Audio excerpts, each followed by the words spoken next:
Welcome साथियों, स्वागत है आप सभी का टारगेट फॉर आईक्यू में। मैं हूं सत्येंद्र। देखिएगा, उत्तराखंड सिविल जज का एग्जाम आप लोगों के लिए आने वाला है और डीजीएस का भी।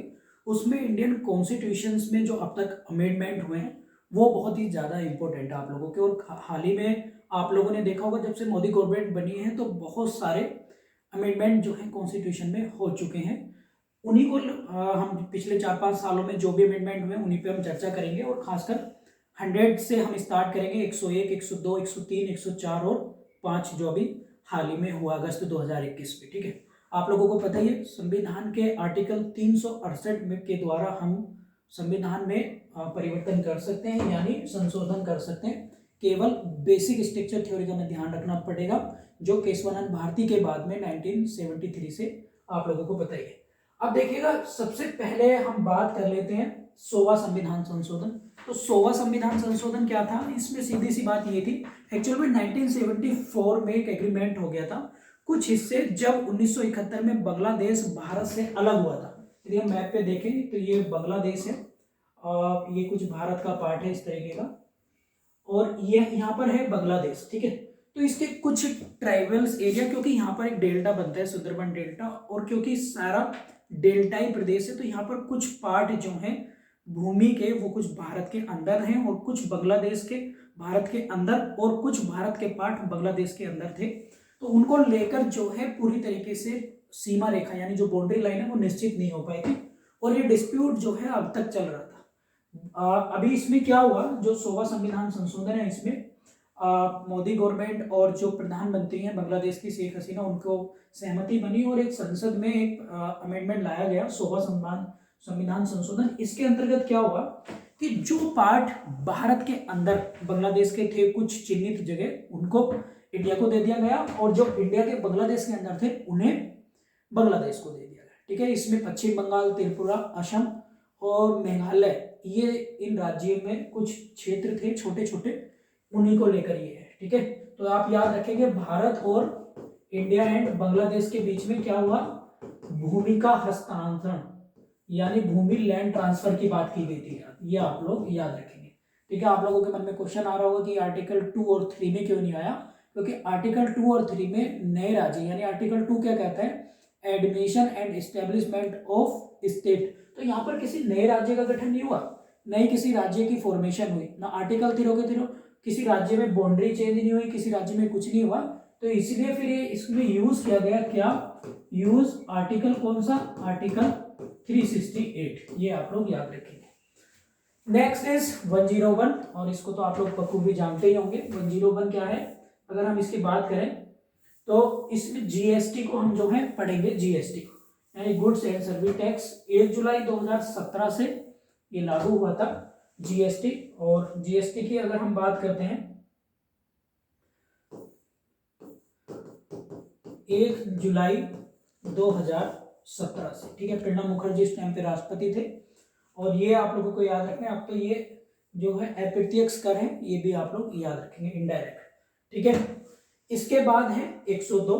तो 102 में क्या था, ओबीसी कमीशन बना था ये, और ओबीसी कमीशन को जो है कॉन्स्टिट्यूशनल वैलिडिटी दे दी है, इसको वैलिड बना दिया है, यानी एक संवैधानिक संस्था इसको बना दी गई है। और किस आर्टिकल में, 338 क्लॉज बी में आप लोग इसको याद रखेंगे, वेरी वेरी मोस्ट है। और क्योंकि एग्जाम में पूछा जा चुका है, और यूपी जुडिशरी मेंस में, शायद एपीओ में, ये मेंस में लिखने के लिए भी आया था। यदि आप लोगों के अपकमिंग मेंस भी है तो इन्हीं कॉन्स्टिट्यूशन अमेंडमेंट पर मेंस में भी आप लोगों को लिखने के लिए आ सकता है। ठीक है, नेक्स्ट इज 103। तो ये ईडब्ल्यूएस की बात करता है, यानी इकोनॉमिक वीकर सेक्शन। तो इसमें क्या था कि भाई आर्थिक आधार पर यदि कोई व्यक्ति गरीब है, और उनकी सीमा जो लिमिट डिसाइड करी थी वो थी 8 लाख रुपए, ये याद रखेंगे आप लोग। 103 में क्या कहता है कि इसमें 2 आर्टिकल में थोड़ा परिवर्तन किया गया था। फर्स्ट इज आर्टिकल 15 क्लॉज 6 और 16 क्लॉज 6 जो है इसमें ऐड की गई थी, ये भी आप लोग याद रखेंगे। ठीक है, और इसमें क्या था कि इन्हें एक्स्ट्रा 10% रिजर्वेशन की बात की गई थी, ये आप लोग याद रखेंगे। Next is 104। तो 104 में 2 बातें हुई हैं। 104 में 2 बातें हुई हैं। पहली बात, जो आप लोग देखते होंगे, जब से संविधान बना है SC ST का रिजर्वेशन जो है बढ़ता जाता है, यानी एक्सटेंड कर दिया जाता है। शुरुआत में 10 साल के लिए बड़ा, फिर बढ़ा दिया गया, तो वो संविधान संशोधन के द्वारा ही बढ़ाया जाता है। तो 104 में क्या हुआ, दो प्रोविजन हुए। पहला एससी और एसटी रिजर्वेशन यानी आरक्षण जो है वो बढ़ा दिया गया। कितने साल के लिए, 10 वर्ष के लिए। पहला तो ये आप लोगों को याद रखना है। सेकंड क्या हुआ, जो आर्टिकल 331 है, एंग्लो इंडियन का प्रोविजन है लोकसभाओं में और विधानसभाओं में, जो एंग्लो इंडियन का प्रोविजन है वो जो है अब राज्यों में और केंद्र सरकार में उसको रिपील कर दिया गया है। यानी ना तो अब लोकसभा में और ना ही राज्यों की विधानसभाओं में एंग्लो इंडियन की जो सीट्स होती थी वो अब नहीं होगी। यानी यहाँ पर आप लोग इसको याद रख सकते हैं कि ये जो एंग्लो इंडियन का प्रोविजन था पूरी तरीके से यहाँ पर खत्म कर दिया है। किसमें, 104 में। वेरी इंपॉर्टेंट है, दोनों चीजें आप लोग जो है याद रखेंगे। आप लोग मुझे कमेंट बॉक्स में बताइएगा एससी और एसटी जो कमीशन है वो किस आर्टिकल में है, ठीक है। नेक्स्ट इज जो काफी चर्चाओं में भी और लेटेस्ट है, 2021 में ये आया था, याद रखेंगे। लोकसभा में पास हुआ 10 अगस्त को।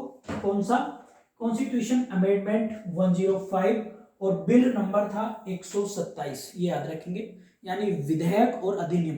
विधेयक क्या होता है, यानी बिल क्या होता है, जब तक उस पर राष्ट्रपति की मोहर ना लगे तब तक वो बिल है। मोहर लगने के बाद यानी उसकी एक्सेप्टेंस स्वीकृति मिलने के बाद उसको बोलते हैं हम क्या, एक्ट, यानी अधिनियम उसको बोला जाता है। यानी वो पार्लियामेंट के दोनों हाउसेस से पास हो जाता है।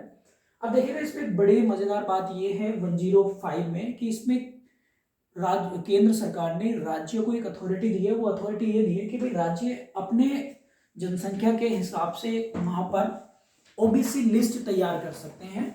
जो भी राज्य में स्थायी निवासी लोग हैं वहां से ही छांट कर किन किन जातियों को इसके अंदर इंक्लूड करना है, किसको नहीं करना, तो वो राज्य जो है एक लिस्ट प्रिपेयर कर सकते हैं। पहले ये अधिकार जो है सेंट्रल गवर्नमेंट के पास था। और इसमें आर्टिकल में एक नई क्लॉज जोड़ी गई, 342 ए की क्लॉज 3 जोड़ी गई थी, ठीक है, ये आप लोग याद रखेंगे। और आर्टिकल 360 सी भी जो है इसमें चेंज हुए हैं, तो दोनों आर्टिकल आप लोग याद रखेंगे। आर्टिकल 360 ये कहता है सी कि भाई ये राज्य करेंगे तो सही, लेकिन डिपेंड्स ऑन प्रेसिडेंट, यानी राष्ट्रपति की मंजूरी भी बहुत ज्यादा जरूरी होगी। यानी राज्य, ऐसा नहीं कि राज्य में कर लिया और राष्ट्रपति की मंजूरी नहीं मिली तो ये माना नहीं जाएगा। फिर राष्ट्रपति की परमिशन भी बहुत जरूरी है, वो ये आर्टिकल कह रहा है। इसी के साथ इसको रिलेट करेंगे। तो ये थे कुछ संविधान संशोधन। उम्मीद है आप लोगों को पसंद आए होंगे और समझ में भी आ गया होगा। आप लोग मुझे कमेंट बॉक्स में बताइएगा 42वें संविधान संशोधन में क्या क्या हुआ था, ठीक है। होप आप लोगों को वीडियो पसंद आई होगी। Thank you so much.